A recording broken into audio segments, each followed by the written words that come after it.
हरे कृष्णा। तो आप सबका स्वागत है आज के सायंकालीन चर्चा सत्र में। तो आज हम जो है चर्चा कर रहे हैं गणपति या जो गणेश जी है, तो गणेश जी के बारे में। मतलब गणेश जी या गणपति बिठाना है कि नहीं बिठाना है, बिठाए तो कैसे बिठाना है, बिठाने के बाद उनकी पूजा अर्चा कैसी करनी चाहिए, क्या लग कैसे करनी चाहिए, कैसे नहीं करना चाहिए, उनको क्या अच्छा लगता है, क्या अच्छा नहीं लगता है। तो वास्तव में गणेश जी कौन है, उनका जन्म कैसे होता है, तो ये सब चीज़ें हम आज देखने वाले हैं। तो आप में से कितने लोग जो है गणपति बिठाते हैं घर पे? जो भी है, 1 दिन के लिए, 1.5 दिन के लिए, 3 दिन के लिए, 5 दिन के लिए, 7 दिन के लिए, 10 दिन के लिए?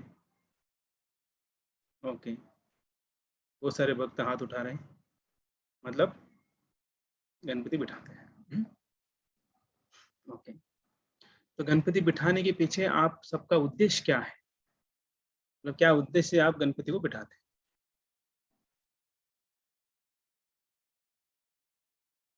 कुछ तो उद्देश्य होगा, गणपति बप्पा मोरया, तो उसके आगे क्या?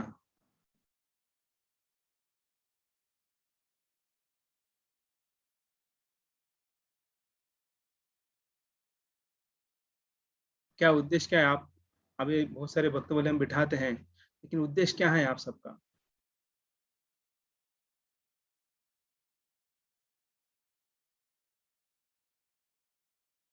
कि कुछ उद्देश्य नहीं है, ठीक है। पहले बिठाते थे, अभी बिठा रहे हैं और भी आगे भी बिठाएंगे। ओके, तो ये थोड़ा हम लोग क्या करेंगे, गणेश जी का जन्म जो है देखने के बाद फिर थोड़ा अलग अलग चर्चा करेंगे। उसके बाद में फिर देखेंगे गणेश जी को जो है कैसे बिठाया जाता है, क्यों बिठाया जाता है, बिठाना है तो क्यों बिठाना, नहीं बिठाना है तो क्यों नहीं बिठाना है। इसके बारे में थोड़ा आगे चर्चा करेंगे। तो अभी हम देखेंगे गणेश जी का जन्म। तो गणेश जी का जन्म जो है वे जो है अलग अलग पुराणों में अलग अलग तरीके से दिया गया है।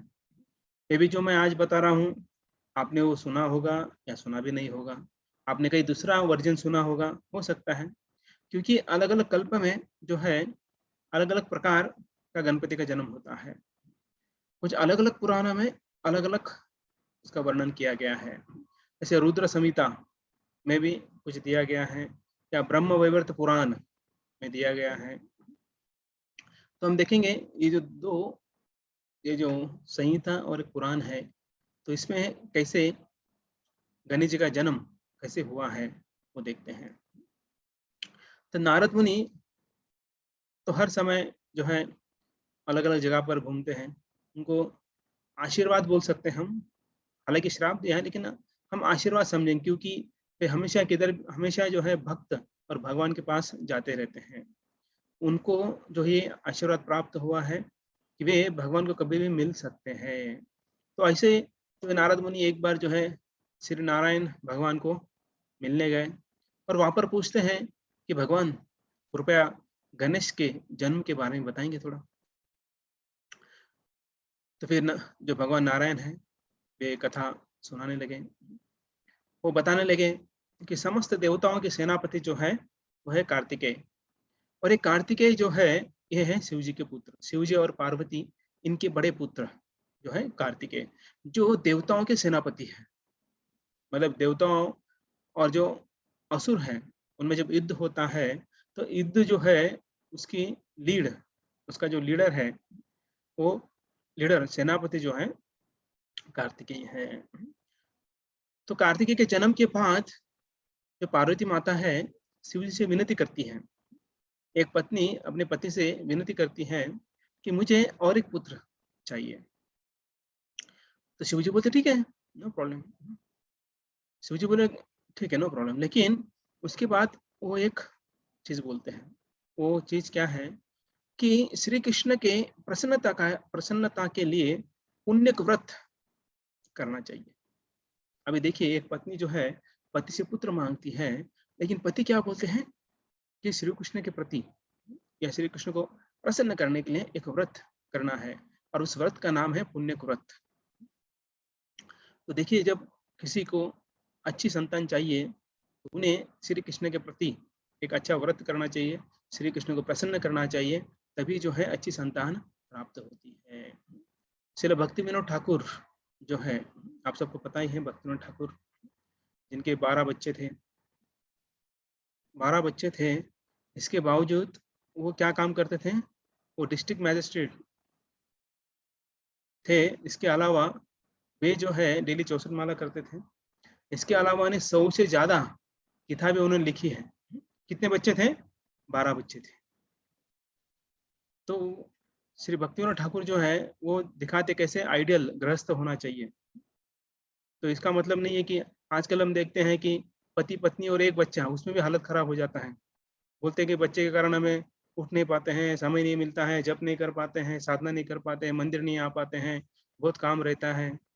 अगर ऐसा किसी को लगता है तो कृपया करके भक्ति विनोद ठाकुर जी का जो है आप ऑटोबायोग्राफी जो है आप पढ़ सकते हैं, जीवन चरित्र पढ़ सकते हैं, तो पता चलेगा कि वे क्या करते थे।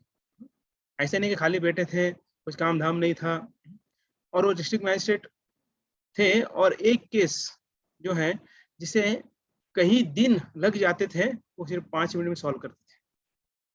सोचिए, जिस केस को कई दिन लग जाते थे वो सिर्फ 5 मिनट में वो सॉल्व करते थे। तो इससे पता चलता है कि कितने वो कैपेबल थे। तभी आप बोलेंगे ये क्यों बता रहे, गणपति का चल रहा है कि इनका चल रहा है? तो ये पुत्र का चल रहा है। अगर हमें पुत्र अच्छा चाहिए तो भगवान को प्रसन्न करना चाहिए। तो भक्तिविनोद ठाकुर जो है वे भगवान से प्रार्थना करता है कि आपका किरण, मतलब विष्णु को प्रार्थना करते हैं कि रे ऑफ विष्णु, मतलब आपका एक किरण जो है आप दीजिए कृपा कर जो आपका मिशन में आगे बढ़ा सकूं। तो ऐसी प्रार्थना जो है भगवान को की थी। तो उसका फल जो है वो है भक्ति सिद्धांत सरस्वती ठाकुर, जो उनके पुत्र थे। तो भक्ति सिद्धांत सरस्वती ठाकुर जो है सिंह गुरु बोला जाता है उन्हें।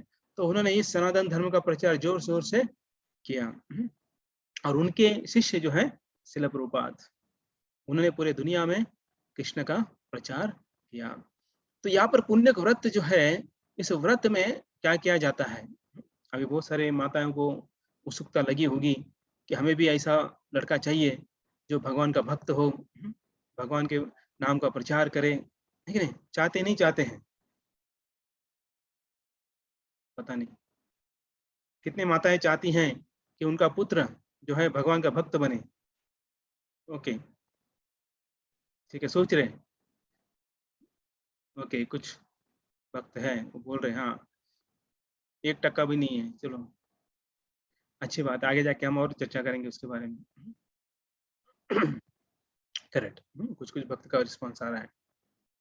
तो इस व्रत में क्या करना है देखिए, अभी श्री हरि का नाम कीर्तन, मतलब हरे कृष्ण महामंत्र का कीर्तन करना है। हरे कृष्णा कृष्णा कृष्णा हरे हरे, हरे राम राम राम हरे हरे।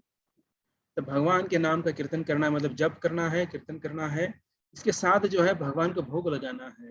भोग लगाना है मतलब सुबह दोपहर शाम जो है भगवान को भोग लगाकर ही ग्रहण करना है, मतलब प्रसाद ही ग्रहण करना है, भगवान को भोग लगाना है, भगवान को दीप अर्पण करना है।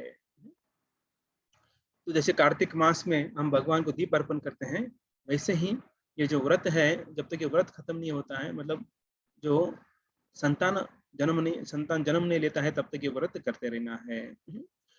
दीप अर्पण करना है, साथ ही साथ तुलसी दल अर्पण करके आराधना करना होता है। मतलब भगवान के चरणों पर तुलसी का दल, मतलब तुलसी पत्र, तुलसी जो मंदिर है वो जो है भगवान के चरणों पर अर्पण करना है।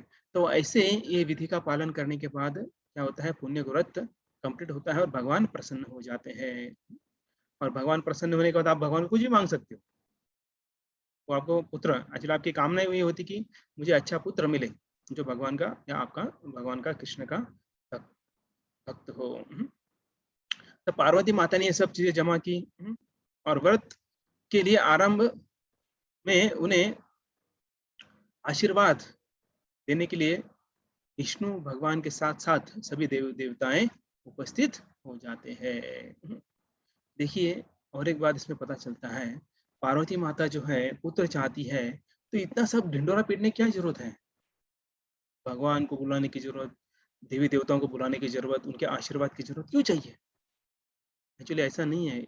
एक जीवात्मा को आप जो है इस पृथ्वी तल पर ला रहे हैं, अपने घर में ला रहे हैं, तो कोई भी माता या कोई माता पिता ऐसा नहीं चाहेगा कि वो लड़का या लड़की जो है वो बुरी या बुरा निकले, ठीक नहीं? सभी माता-पिता चाहते हैं कि उनकी संतान अच्छी निकले। अगर संतान अच्छी चाहिए तो उसके लिए बड़ों का, महात्माओं का, भगवान का, सभी देवी-देवताओं का आशीर्वाद चाहिए। तो यहाँ पर पार्वती माता ये एग्ज़ाम्पल सेट कर रही है। तो ये जो है सबको शिव जी ने बुलाया, सभी आ गए, सभी देवी-देवता और भगवान विष्णु के साथ उपस्थित हो गए। शिव जी ने सबकी प्रेम से सेवा की। सबको पूछे, प्रेम से पूछे कि आपको हम आपकी सेवा कैसे कर सकते हैं? सबको, सभी देवी-देवताओं को प्रसन्न किए। देखिए आशीर्वाद कब प्राप्त होता है? जब हम उनको प्रसन्न करते हैं। अगर प्रसन्न नहीं करेंगे तो श्राप मिलेगा। तो इसलिए भक्तों को प्रसन्न करना बहुत महत्वपूर्ण है। अगर हमें आशीर्वाद चाहिए, है ना? और आशीर्वाद प्राप्त होने के बाद ही हम हमारे जीवन में हम अच्छी तरह से आगे बढ़ सकते हैं। हमें भी कभी-कभी ऐसा लगता है कि अरे हाँ, हम तो खुश हैं, हमको क्या हुआ है? लेकिन वो कुछ दिनों के लिए होता है। लेकिन आगे जो है अगर हमें अच्छी तरह से आगे बढ़ना है, तो भक्तों के और भगवान के आशीर्वाद की आवश्यकता होती है।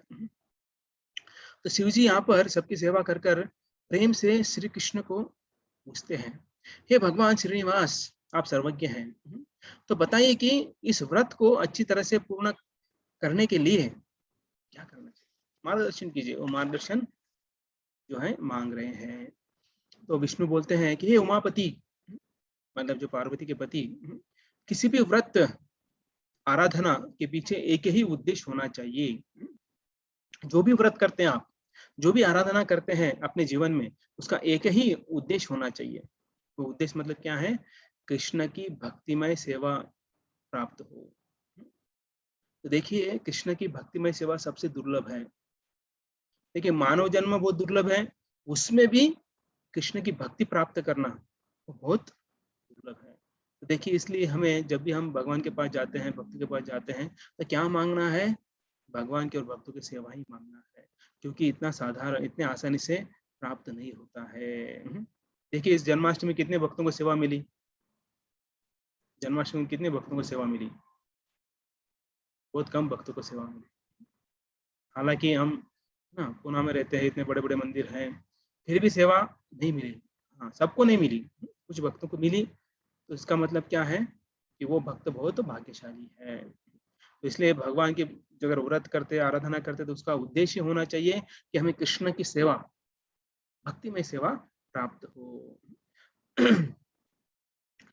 तो भगवान विष्णु आगे बोलते हैं, आपकी पत्नी पार्वती ही पूरे भौतिक जगत की जीवों की माता है।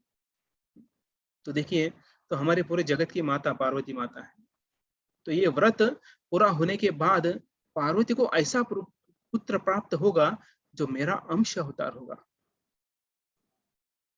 और हर एक शुभ कार्य की शुरुआत उनके पूजन से होगी। मतलब क्या है? जो गणेश पूजन करते हैं हम, श्री गणेशा बोलते हैं, श्री गणेशा करना है। तो ये कौन है? भगवान के अंश अवतार है। तो अभी समझ में आ गया कि गणेश जी कौन है? श्री विष्णु के वो अंश अवतार है। और यहाँ पे भगवान ही बोलते हैं कि हर एक कार्य की शुरुआत श्री गणेशा से होगी। तभी ये जो है व्रत करती है पार्वती माता, व्रत हो जाता है। व्रत होने के बाद जो है वहाँ पर जो पुजारी होते हैं, तो व्रत के लिए पुजारी यज्ञ याग करते हैं। तो ये पुजारी जो है उनका नाम है सनत कुमार। वो सनत कुमार बोले कि अभी देखिए व्रत हो गया है। व्रत होने के बाद जो है क्या देना होता है? दक्षिणा देना होता है। तो दक्षिणा जो है जब सनत कुमार माँगते हैं तो पार्वती माता बेहोश हो जाती है। अभी आप बोलेंगे ऐसी कौन-सी दक्षिणा उनने माँगी कि वो सुनते ही पार्वती माता बेहोश हो गई। ठीक है। तो यहाँ पर जो है जिन-किन माताओं का शादी हुआ है, उनके लिए सवाल है। ध्यान से सुनिएगा ये सवाल। अगर आपके घर में कोई ब्राह्मण, हुँ, या कोई वैष्णव आते हैं, अगर बोलते हैं कि दक्षिणा के रूप में मुझे आपके पति चाहिए, तो आप में से कितने लोग अपने पति को दान दे देंगे? जिनकी शादी हुई है, उन माताओं के लिए सवाल है। कितने माताएँ, कितने पत्नियाँ अपने पति को दान दे देंगी? देखिए, यज्ञ कब तक पूरा नहीं होगा? जब तक उस पुजारी को, उस पुरोहित को आप प्रसन्न नहीं करेंगे। अगर यज्ञ पूरा उसका फल प्राप्त करना है, तो उस पुरोहित को आपको प्रसन्न करना है, उसको दक्षिणा देना है, जो माँगे वो देना है। अगर आपने नहीं दिया तो वो उसका फल आपको नहीं मिलेगा। तो बताइए कितने माताएँ अभी अपने पति को दान दे देगी। मुझे पता है पति बाजू में बैठे हैं इसलिए बोल नहीं रहे। अगर पति बाजू में नहीं होते तो बोलते अरे लेके जाओ इनको, कट-कट दूर हुई, ठीक है? हाँ, मैं समझ गया अभी क्या है बोल नहीं पा रहे हैं, क्या किसी ने देख लिया, अभी इधर पता चलता है किसने बोला है और बाद में पति को पता चलेगा तो घर में झगड़ा हो जाएगा। तो जब सनत कुमार ने पार्वती माता को माँगा कि शिव जी जो है मुझे दक्षिणा में दे दो, तो एक पतिव्रता नारी को ये सहन नहीं होता है कि मेरे पति मुझसे दूर हो रहे हैं। तो ये सहन नहीं होता है और वो जो पतिव्रता नारी है वो बेहोश हो जाती है। तो वैसे यहाँ पर पार्वती माता जो है वो बेहोश हो जाती है। सोचिए, इसका मतलब वो पति से कितना प्रेम करती है। तो पतिव्रता मतलब क्या है? जो पत्नी अपने पति के सिवा किसी और का चिंतन नहीं करती है। तो हमेशा ही अपने पति के लिए ही वो कार्य करती हैं, पति का ही चिंतन करती है। चौबीसों घंटा। उसके अलावा, पति के अलावा किसी और के बारे में सोचती नहीं है। हाँ, उसके अलावा सिर्फ़ एक के बारे में सोचती है वो भगवान। भगवान के बारे में और पति के बारे में ज़्यादा सोचती है, चिंतन करके। पति को क्या चाहिए, क्या नहीं चाहिए, तो पूरा जो है वो ध्यान रखती है। तो ऐसे जो है यहाँ पर पार्वती माता बेहोश हो गई। तो अभी यहाँ पर ये सब हो रहा था, यज्ञ अभी यज्ञ तो पूरा हुआ नहीं क्योंकि दक्षिणा तो देना पड़ेगा, दक्षिणा नहीं दे तो यज्ञ पूरा नहीं होगा। तो तब जो है भगवान नारायण वहाँ पर प्रकट हो गए ऊपर से और पार्वती माता को बताया, अब सॉल्यूशन ढूँढना है ना, अभी क्या करना मतलब कैसे करें? तो पार्वती माता बोली देखिए अभी दक्षिणा में मुझे जो है अपने पति को देना पड़ेगा, मैं कैसे दे सकती हूँ? नारायण भी क्या बोलते हैं, दे दो, अपने पति को दे दो, तभी जाकर यज्ञ सफल होगा, अन्यथा यज्ञ अपूर्ण हो जाएगा। ऐसा बोलने के बाद फिर और थोड़ा वो मायूस या फिर जो नाराज हो गई, डिप्रेस हो गई, तो ऐसे कैसे पति को दे सकते हैं? तो फिर यहाँ पर जो है नारायण बोलते क्या सोच रही हो? क्या हुआ? तो पार्वती बोलती कि मैं कैसे क्या कर सकती हूँ? तो आपको मैंने आपका शरण लिया तो आप भी पुजारी की साइड ले रहे हो। मुझे लगा कुछ मुझे सॉल्यूशन देंगे। तो ऐसे कर कर जो है पार्वती माता और टेंशन में चली गई। तो यहाँ पर भगवान जो है वो हमारा टेंशन दूर करने आते हैं, ना कि टेंशन बढ़ाने आते हैं। तो भगवान बोलते हैं चिंता मत करो। तो सॉल्यूशन है इसका, ऐसा नहीं कि नहीं है। तो आप चिंतन करो, ना कि चिंता करो। तो सॉल्यूशन ये है कि नारायण बोलते हैं कि शिव जी को आप भेंट के रूप में दे दीजिए पुजारी के पास। जैसे ही आप भेंट देते तो हो, तो तुरंत जो है आप क्या करो, गाय भेंट दो और शिव जी को वापस ले लो। तो ऐसा जो है भगवान बोलते हैं। तो वैसे ही पार्वती माता ने किया। पार्वती माता पहले शिव जी को दे देती है, फिर तुरंत पुरोहित को बोलती है कि ये गाय लीजिए और उसके बदले मुझे अपनी पत्नी को वापस दे दीजिए। तो देखिए, हो गया सॉल्यूशन, क्योंकि भगवान का शरण लेंगे तो सॉल्यूशन हमको मिलेगा। लेकिन जब अपना दिमाग लगाएँगे तो सॉल्यूशन नहीं मिलेगा। तो इसलिए अभी आप बोलेंगे भगवान को डायरेक्ट कैसे हम अप्रोच करें? तो पार्वती माता अप्रोच कर सकती थी, क्योंकि हमसे भी ऊपर अभी ये पूरी जगत की माता है, तो जगत की माता जो है नारायण को, विष्णु को अप्रोच कर सकते हैं, लेकिन हम नहीं कर सकते हैं। तो हमें कहाँ जाना है? हमारे शिक्षा गुरु, दीक्षा गुरु के पास या जो मार्गदर्शक करते हैं उनके पास जाना है। जैसे पार्वती ने ऐसे किया, तो उसी समय करोड़ों सूर्य की तरह तेजस्वी एक महान पुरुष वहाँ पर आ गए और सभी लोग जो है उनकी प्रशंसा करने लगे। प्रार्थना सुनते ही जो है एक्चुअली नारायण चले गए वापस, जो है होने के बाद वापस आ गए और यहाँ पर जो है वापस श्याम सुंदर रूप जो है भगवान ने दिखाया। तो भगवान कृष्ण ही आए वापस, पहले सॉल्यूशन दिए, फिर वापस जो आ गए। तो उनका सौंदर्य इतना इतना था कि यहाँ पर ऐसा वर्णन आता है कि करोड़ों कामदेव के सौंदर्य को जीरो बनाने वाला ऐसे भगवान का सौंदर्य है। ये देखकर पार्वती माता ने इच्छा व्यक्त की कि आपके जैसा ही पुत्र प्राप्त हो। तो भगवान बोले तथास्तु, कि आपको ऐसा पुत्र प्राप्त होगा। तो लेकिन कुछ समय चला गया, बीत गया, कुछ हो ही नहीं रहा है, मतलब कुछ शरीर के अंदर या कुछ बदलाव नहीं आ रहा है, फिर ऐसा कुछ न्यूज़ नहीं हो रहा है, फिर ऐसा कुछ फ़ील नहीं हो रहा है। तो एक दिन शिव और पार्वती जो है, वे साथ में थे। उसी समय एक ब्राह्मण वो भिक्षा माँगने आए। भवती भिक्षाम देहि ऐसा बोलकर वहाँ पर आ गए। उनको भूख लगी थी, तो उन्होंने उनका स्वागत किया। तो ये स्वागत किया, बोले कि ब्राह्मण जी आप थोड़ा रुकिए, मैं कुछ लेके आती हूँ आपके लिए। तो ऐसा करके दोनों अंदर चले जाते हैं। तो अंदर चले जाते हैं, जो पुण्य व्रत के दरमियान जो बनाया हुआ अन्न था, वो जो है खाने के लिए माँगा उन्होंने। जाते समय जो है ब्राह्मण बोलते हैं कि वो जो आपने पुण्य व्रत के समय जो भोग लगाया था, तो वो मुझे खाने के लिए चाहिए। तो दोनों भीतर चले जाते हैं वो लाने के लिए और बाहर आते हैं। ऐसे बाहर आते तो ब्राह्मण गायब, अदृश्य हो गए। दोनों बहुत दुखी हो गए। देखिए, जो सच्चा भक्त होता है, जिसके हृदय में दया होती है, करुणा होती है, वो ऐसा दुखी होगा। अगर उनकी जगह पर अगर दूसरे कोई होता, तो वो तो अच्छा हुआ चला गया। फालतू में आते रहते हैं इधर भीख माँगने, भीख माँगे आ जाते हैं। है ना? बहुत बार अभी आप कलेक्शन के समय बहुत लोग आपको बोले भी होंगे आगे भीख माँगने। आपका अनुभव सुनेंगे हम लास्ट में।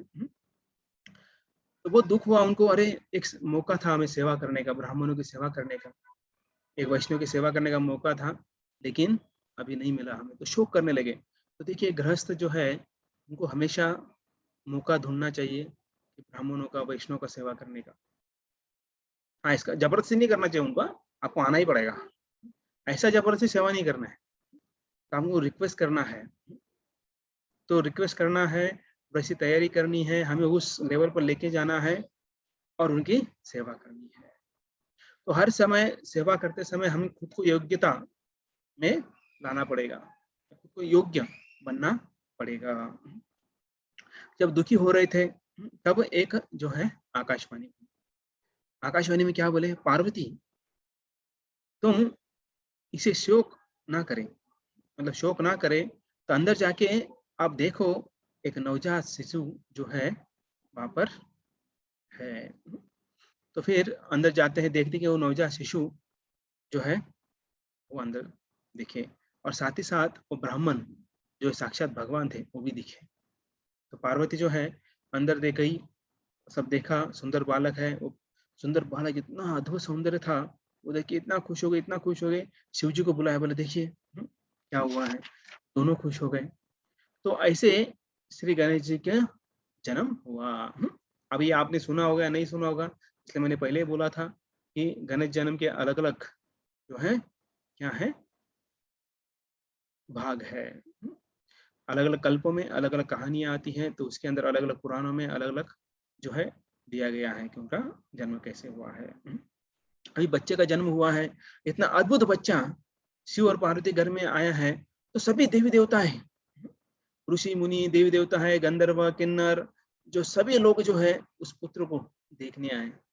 ऐसा रिवाज होता है ना, जब कोई पुत्र या पुत्र जो भी जन्म लेती हैं, तो बहुत सारे लोग जो देखने आते हैं, और जब देखने आते हैं तो साथ में क्या लेके आते हैं, बताएंगे कोई? आप लेके जाते होंगे ना साथ में कुछ, इसको देखने जाते हैं बच्चे को, तो क्या लेके जाते हैं आप लोग? कुछ नहीं लेके जाते हैं, खाली हाथ जाते हैं, वहां पर प्रसाद लेके वापस आ जाते हैं। तो कुछ ना कुछ लेके जाते हैं, कोई कपड़ा लेके जाता है, कोई सोने का गहने लेके जाते हैं, कोई चांदी का गहने लेके जाते हैं, अलग अलग प्रकार के जो है चीजें लेके जाती हैं, भेंट लेके जाते हैं, करेक्ट। तो यहाँ पर जो है अलग अलग देवी देवता जो है वो आए। सूर्यदेव के पुत्र शनिदेव ये आ गए, शनिदेव आ गए। हाँ, लेकिन कोई मतलब वहां पर किसी को बुरा नहीं, मतलब बुरा नहीं लगा। हाँ, अगर शनिदेव हमारे पास आते तो हम तुरंत भाग जाएंगे, बोले शनि आ गया। कभी कभी बोलते हैं ना, किसी को बोलते थे वो शनि आ गया है, भागो यहाँ से। तो वैसे यहाँ पर कोई भागा नहीं, और शनिदेव आए नीचे देख रहे थे, ऊपर देख ही नहीं रहे। और देखिए, हाँ, अगर नीचे देख रहे हैं मतलब क्या, नाराज है। अगर हमारी तरफ देख रहे हैं, आंखें हमारी तरफ है, इसका मतलब वो हमसे खुश है, और आंखों के द्वारा ही क्या होता है, आशीर्वाद प्राप्त होता है। अच्छा, घूर के नहीं देखना है, लेकिन उनकी आंखों में देखना है, उस आंखों से आशीर्वाद प्राप्त करना है। हम बोलते हैं ना, अगर उनकी एक नजर अगर हमारे ऊपर पड़ गई तो हमारा उद्धार हो जाएगा। तो इसका मतलब क्या है कि शनिदेव यहाँ आए हैं, लेकिन यहाँ आने के बाद भी जो है वे ऊपर नहीं देख रहे हैं, नीचे देख रहे हैं, लेकिन आदर से देख रहे हैं, और वो नीचे देखकर भगवान कृष्ण का स्मरण कर रहे हैं। तो भगवान का स्मरण करते करते वो आ रहे हैं।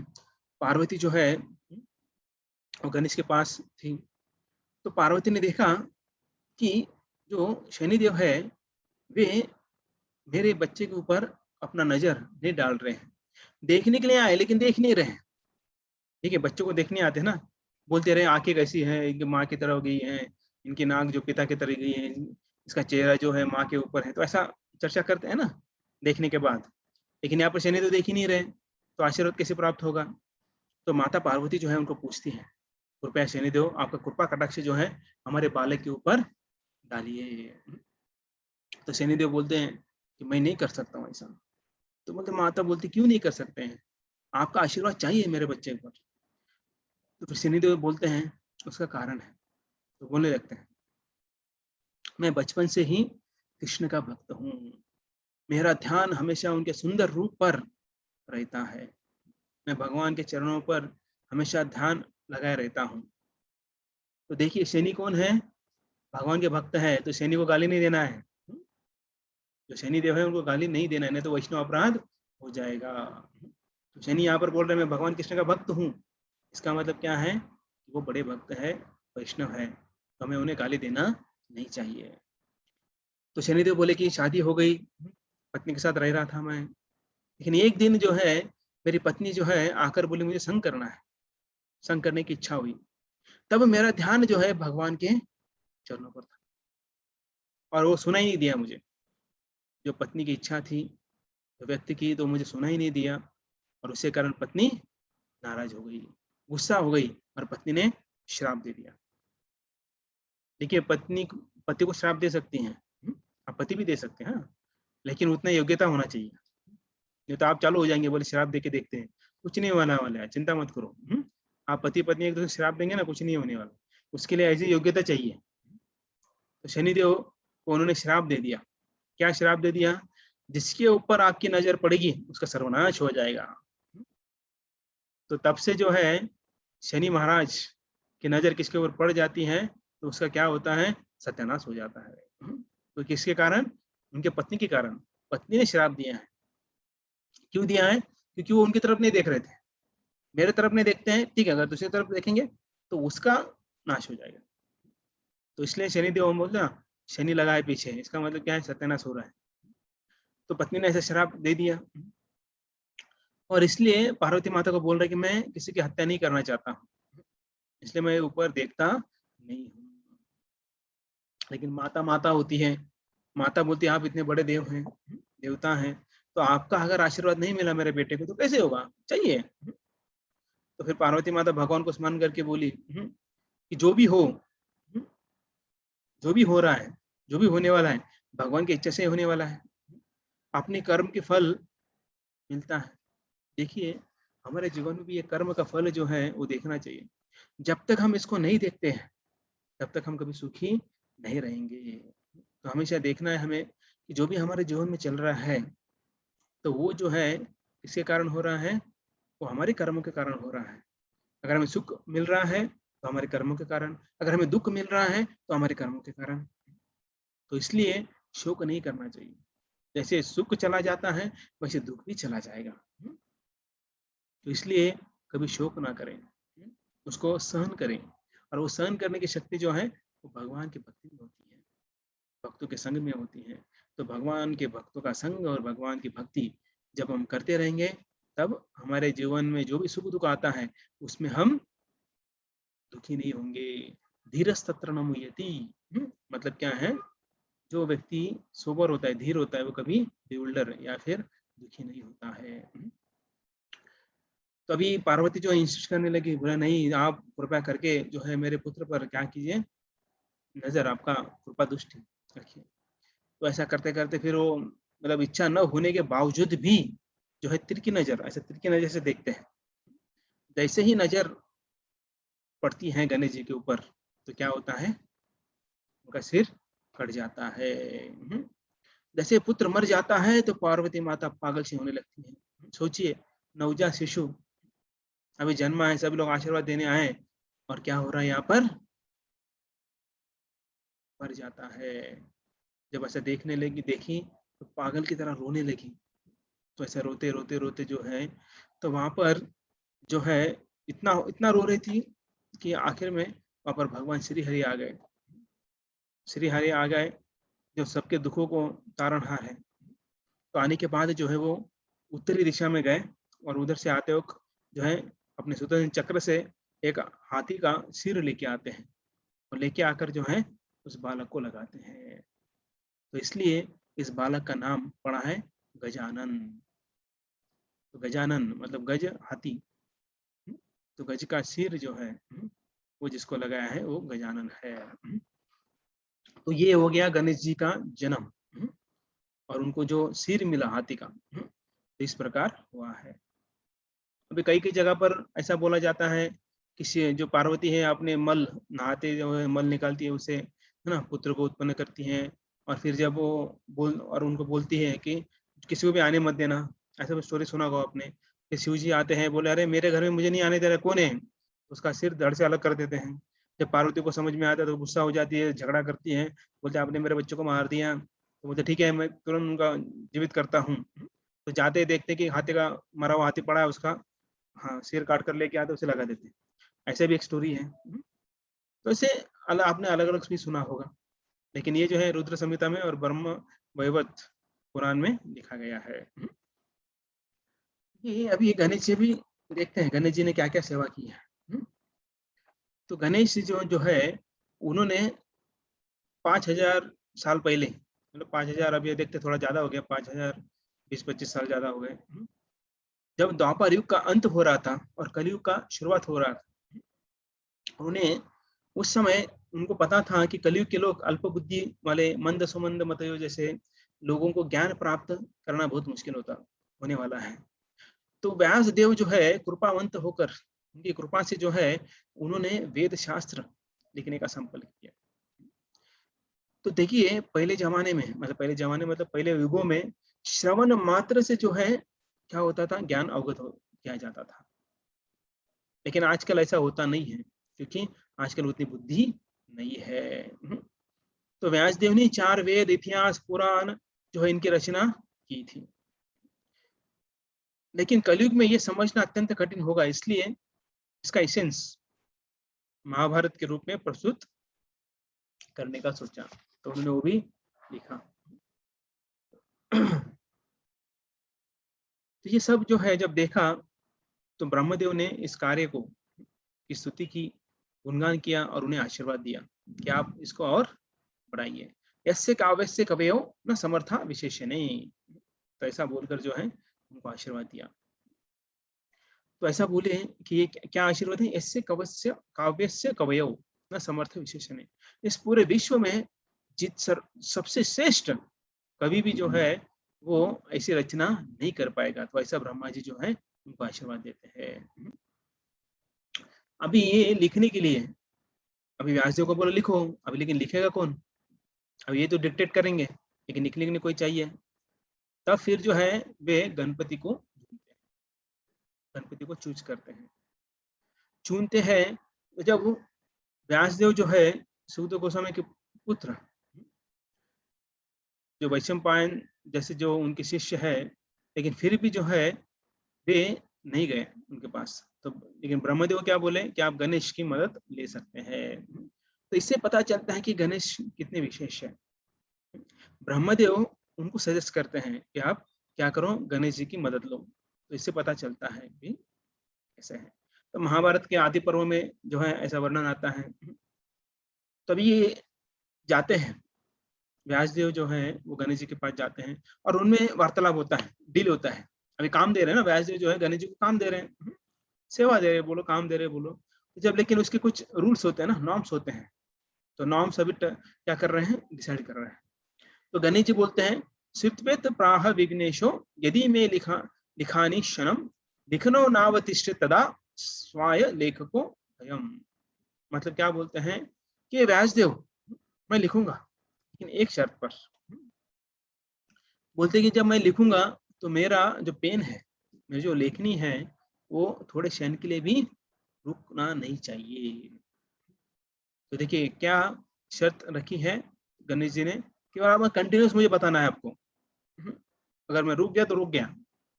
देखिए इतने 4 वेद, पुराण, इतिहास सब लिखना है, लेकिन गणेश जी बोले कि कंटिन्यूस लिखूंगा मैं, नॉन स्टॉप। तो ऐसा बोलूंगा ठीक है, व्यासदेव बोले ठीक है। तो व्यासदेव क्या बोले? व्यास उवाच तम देव बुद्ध्वा मा लिख क्वचित् ओम इत्युक्ता गणेशो यभुव कील लेखक।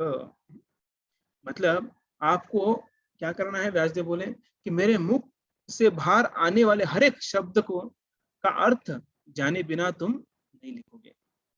तो दोनों कैसा कर देखिए। गणेश जी बोले आपको जो है कंटिन्यूस बोलना है, लेखनी रुकनी नहीं चाहिए। और लेकिन व्यासदेव क्या बोलते हैं कि लिखना है तुम्हें, लेकिन वो समझ कर लिखना है। मतलब क्या है, ऐसा क्यों बोले व्यासदेव? लेकिन व्यासदेव जब बोलेंगे तो समझने के लिए थोड़ा टाइम लगेगा गणपति को, तो वो टाइम जो है इनको मिलेगा आगे का सोचने के लिए। तो ऐसा जो है उन्होंने प्लान किया था। तो इसलिए जो है गणेश ने कहा यस आई एम रेडी। तो दोनों जो है एग्रीमेंट साइन करते हैं, लिखने का एग्रीमेंट साइन कर लेते हैं और आगे बढ़ते हैं। तो इसलिए यहाँ से पता चलता है कि जो गीता भागवत है वो दंत कथा नहीं है। लोग बोलते ना अरे गीता भागवत माइथोलॉजी है, दंत कथा है, लेकिन ऐसा नहीं है। तो यहाँ पर हम देख सकते कैसे जो व्यासदेव है और गणेश जी इनके अंदर डील होता है। और ये डील जो है इसका मतलब यह है कि श्री गणेश ने ये सब लिखा है, और किसने बोला है? व्यासदेव ने। और व्यासदेव को साक्षात भगवान है, तो भगवान ने ही ये गणेश जी के द्वारा लिखवाया है। तो ये सब चीजें यहाँ से पता चलता है श्री गणेश ने जो है क्या किया है, ये सब चीजें की है। तो अभी देखेंगे गणेश जी के बारे में थोड़ा देखेंगे। तो गणेश जी जो है ये भी भक्त हैं, बहुत बड़े वैष्णव हैं। इन किन के भक्त हैं? नरसिंह देव के भक्त है। तो भगवान नरसिंह की जो भक्त हैं। तो श्री वादिराज महान अपने तीर्थ प्रबंध में लिखते हैं, क्या लिखते हैं?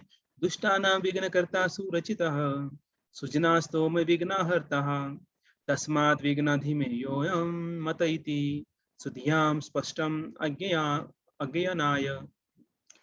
तो दुष्टानां विघ्नकर्ता मतलब ये क्या बोल रहे हैं यहाँ पर? दुष्टानां विघ्नकर्ता, मैं दुष्टों का जो है जो दुष्ट होते हैं उनका जो प्लानिंग होता है उसमें मैं ऑब्स्टेकल्स, बाधाएं डालूंगा। सुचरित सुजना स्तोम विघ्न सहरता।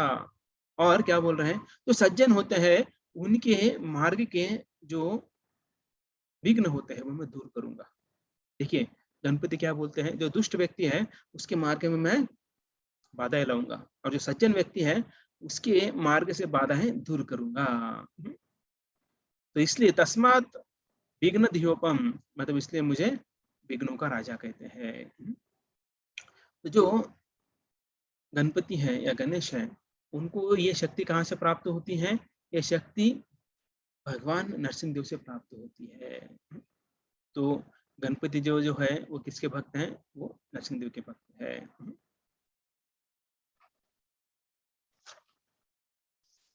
तो ब्रह्म संहिता में इसका एक श्लोक आता है, यत्पात पल्लव युगम विनिधाय कुंभ द्वंदे प्रणय समय स घनाधिराज विघ्नान् विहन्तु मलस्य जगत्त्रयस्य गोविंदमादि पुरुषम तमहं भजामि।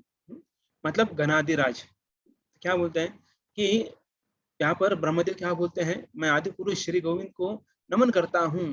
उनके चरण कमल गणाधिराज गणपति ने अपने मस्तक के दोनों कुंभ पर धारण किया है। तीनों लोकों के प्रगति के जो बाधा है दूर करने की शक्ति प्राप्त करने के लिए गणेश ने श्री गोविंद को धारण किया है। तो ब्रह्मा जी बोलते हैं कि जो भगवान के चरण है वो गणपति ने अपने सिर के ऊपर धारण किया है। तो इसलिए गणेश जी को क्या बोला जाता है? वक्रतुंड महाकाय सूर्यकोटि समप्रभा निर्विघ्नं कुरु मे देव सर्व कार्येषु सर्वदा। तो गणेश जो है अनेकों सूर्य जैसे तेजस्वी हैं, और हमारे सब कार्य स्पेशली भक्ति मार्ग के बाधाएं दूर करने के लिए उन्हें प्रार्थना करना चाहिए, और करते हैं। तो इसका मतलब नहीं कि आज से भी गणपति पूजा चालू करें, भगवान की बंद करें, नहीं। हाँ, जाते आते अगर दिख जाते हैं तो गणपति को प्रार्थना करने, गणपति देवा आप जो है जितने बाधाएं हैं हमारे भक्ति मार्ग में सब दूर कीजिए, तो ऐसा हम प्रार्थना कर सकते हैं। तो अभी जाते हैं आधुनिक गणेश उत्सव के पास। तो आप में से गणेश उत्सव करते हैं तो कैसे कैसे करते हैं बताइए जरा। आप जो है गणेश उत्सव करते हैं तो कैसे करते हैं?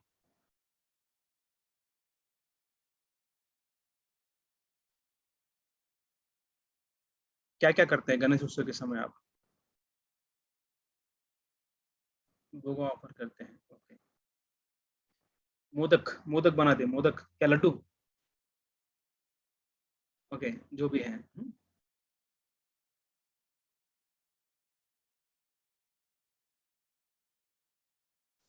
जो डीजे लगाते हैं, ओके। कौन सा गाना सुनाते हैं उनको? ठीक है, डीजे लगाते हैं, लेकिन कौन सा गाना सुनाते हैं?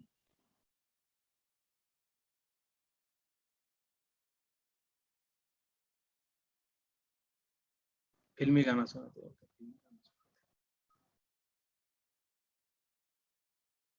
गणेश जी के सॉन्ग सुनाते हैं, ओके।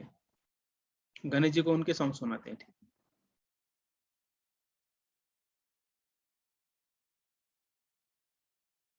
आरती गाते हैं, ओके। और क्या करते हैं?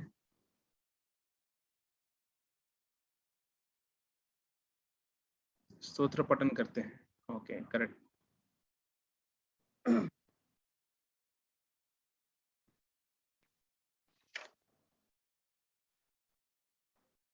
ओके।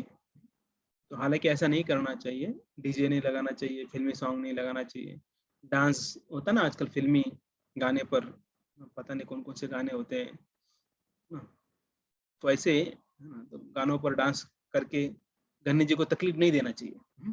डीजे लगाकर गणेश जी कान फोड़ना नहीं चाहिए। गणेश जी के नीचे गणेश जी के नीचे बैठकर जो है पत्ता खेल के दारू पीकर नहीं बैठना चाहिए। तो ये आधुनिक गणेश उत्सव हो गया। तो गणेश उत्सव की शुरुआत कहाँ पर हुई थी, किसी को पता है?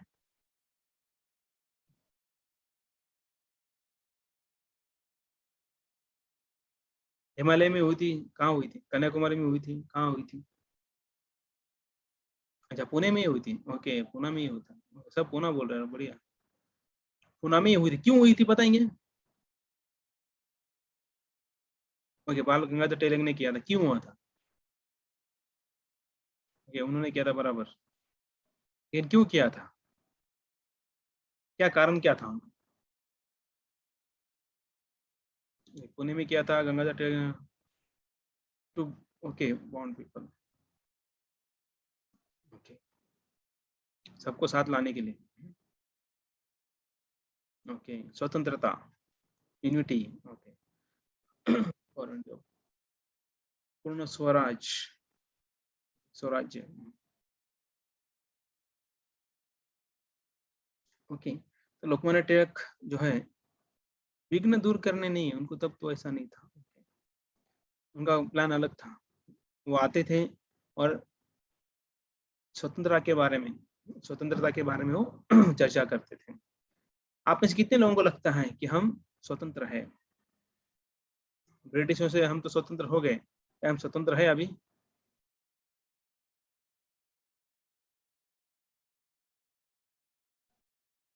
हम स्वतंत्र नहीं है, क्या है?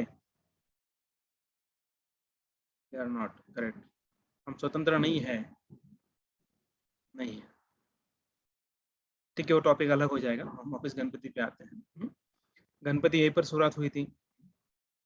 तो यहाँ पर गणपति की स्टार्ट जो है लोकमान्य गंगाधर तिलक जो है उन्होंने की थी। तो उनका कारण कुछ अलग था, लेकिन ऐसा नहीं था। और उन्होंने ठीक है, अभी वहाँ उन्होंने शुरू की, उनका कारण था कि लोग इकट्ठा हैं और स्वतंत्रता के जो मीटिंग्स होते थे, फ्रीडम फाइटर जो थे उनका से मीटिंग होता था, और उस मीटिंग, और अभी तो स्वतंत्र मतलब ब्रिटिश चले गए, तो अभी तो बंद होना चाहिए था ना, लेकिन नहीं हुआ, वो कंटिन्यू चला।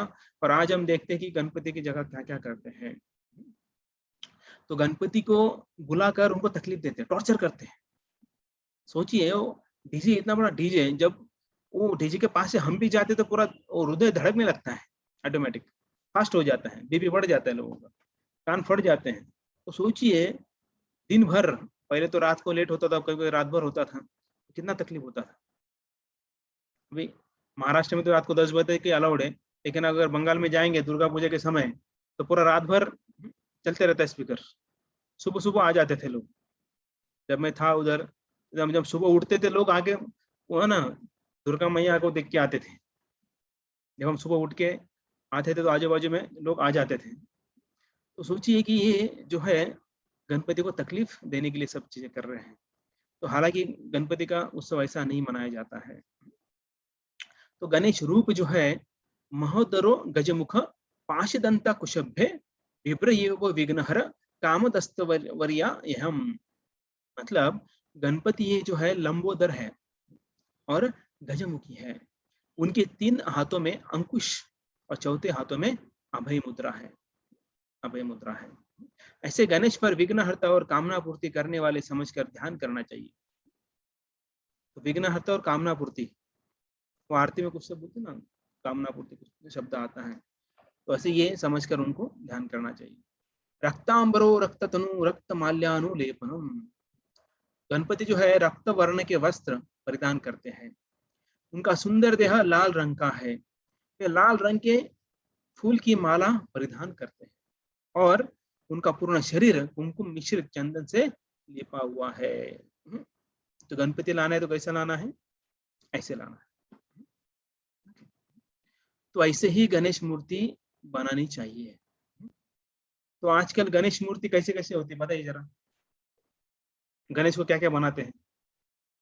टोपी वाला, डब्बे वाला, क्या क्या बनाते हैं?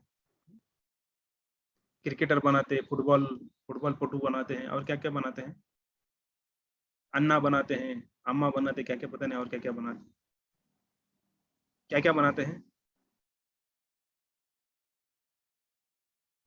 पुलिस भी बनाते हैं, ओके। चोर नहीं बनाते ना? एटलीस्ट पुलिस तो बनाते हैं। सोल्जर बनाते हैं, कंप्यूटर बना देते हैं उनको।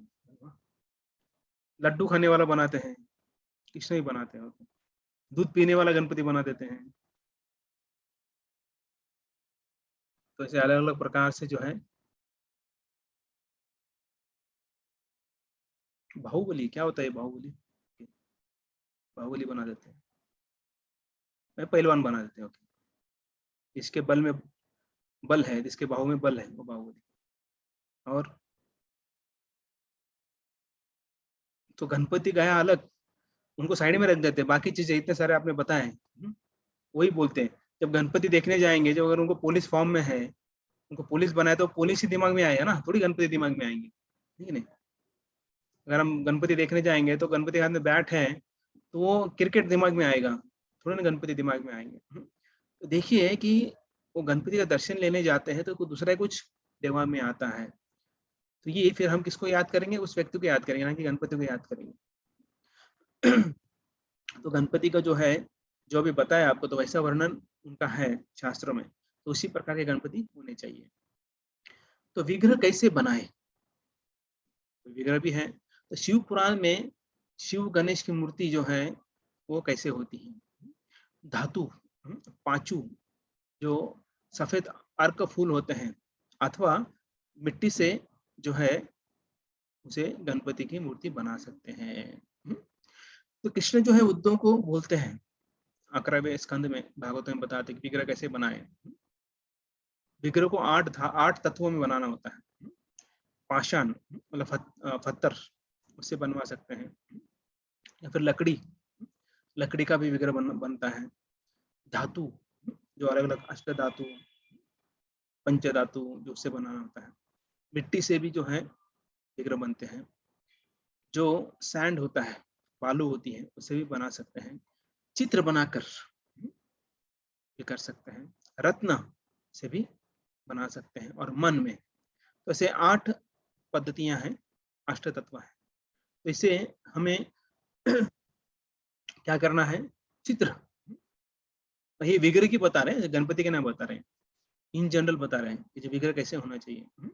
तो बाकी सब इसमें आने से पहले जो है धातु की, मिट्टी की, सॉरी धातु की, लकड़ी की, पाषाण की, उससे पहले जो है हमें फोटोज घर में लाना चाहिए ना। गौर निताय, जगन्नाथ बलदेव सुभद्रा, राधा वृंदावन चंद्र, राधा कुंज बिहारी जो है, इनका फोटो लगाकर जो है हमें उनकी सेवा करनी चाहिए। और स्लोली स्लोली जब हम हमारा स्टैंडर्ड बढ़ाते हैं तब घर में विग्रह लाना चाहिए, तो फिर उनकी अच्छी सेवा करना चाहिए। और ऐसा बोला जाए तो मिट्टी से बने नेचुरल कलर से पेंट किए हुए मूर्ति को लाना चाहिए, उनकी पूजा अर्चा करना चाहिए, क्योंकि उससे पर्यावरण को हानि नहीं होती है। तो गणेश पूजा जो है वो कैसे की जाती है? गणेश की पूजा पुष्प, गंध, चंदन, लेप और शुद्ध अंतकरण से करना चाहिए। तो दुर्वा तो यहाँ पे लिखा नहीं है, तो इसलिए हम दुर्वा का कुछ बात नहीं करेंगे। तो पुष्प, गंध, चंदन लेप और शुद्ध अंतकरण से उनकी पूजा करना चाहिए। और रात्रि के पहले प्रहर में उठकर स्नान कर कर धूप दीप और सुंदर व्यंजनों से उनकी पूजा करना चाहिए। तो आप अगर गणपति ला रहे हो तो कितने बजे उठना है? पहले प्रहर में। पहला प्रहर मतलब कब होता है? रात्रि का पहला प्रहर कितने बजे होता है? 2 बजे, 3 बजे? 3 बजे। तो 3 बजे उठकर नहाकर धूप दीप आरती करनी है। गणपति घर में लाते ऐसे नहीं, रात को डीजे डांस ड्रामा पीकर ये कर सब सो गए, सुबह 10 बजे उठ गए और 12 बजे आरती कर रहे हैं। कितने बजे? सुबह 3 बजे उठकर गणेश जी की पूजा करनी है। तो ऐसा गणेश जी की पूजा करनी होती है। तो अभी और एक लास्ट में हम, एक्चुअली बहुत सारी चीज है लेकिन एक चीज देखते हैं, उसके बाद विराम देते हैं। तो गणेश जी का प्रसाद होता है क्या? लोग बोलते हैं ना गणपति का प्रसाद है क्या? हमारे कुंज बिहारी में मंदिर में एक भक्त आते हैं, डेली 7:30 बजे आते हैं और भगवान के लिए डेली कुछ ना कुछ लेके आते हैं। लेकिन साल में एक बार जो है वो लड्डू, छोटे छोटे लड्डू जी किसी में डाल के लेके आते हैं और गुपचुप आते हैं और हमारे हाथ में देते हैं, बोलिए लो प्रसाद है, हनुमान जी का प्रसाद है, ले लो बोलते हैं। तो हनुमान जी का तो प्रसाद नहीं होता है, क्योंकि हनुमान भक्त है और हनुमान डायरेक्ट कोई भोग स्वीकार नहीं करते, तो इसलिए हनुमान जी का प्रसाद नहीं होता है। वैसे गणेश जी का भी प्रसाद नहीं होता है। अभी आप बोलेंगे हमने तो बहुत खाया है गणेश जी का प्रसाद, मोदक और क्या क्या होता है, बहुत खाया, लेकिन गणेश जी का प्रसाद नहीं होता है। क्यों नहीं होता है? कि गणेश जी जो है वे एक महान वैष्णव है। तो महान वैष्णव होने के कारण जो है वे कभी खुद डायरेक्ट एक्सेप्ट नहीं करते हैं। तो भगवत गीता में 3.13 में भगवान बोलते हैं कि भगवान के भक्त यज्ञ में अर्पित भोजन को ही ग्रहण करते हैं। मतलब क्या है कि भक्त जो है वो क्या करते, भगवान को अर्पण किया हुआ ही वो ग्रहण करते हैं। इसका मतलब जो है कि गणपति जो है वो डायरेक्ट एक्सेप्ट नहीं करते हैं। तो इसलिए अगर कोई बोला है गणपति का प्रसाद, तो गणपति का प्रसाद नहीं होता है। तो यहाँ पर हम विराम देंगे। इससे कोई प्रश्न है तो पूछ सकते हैं।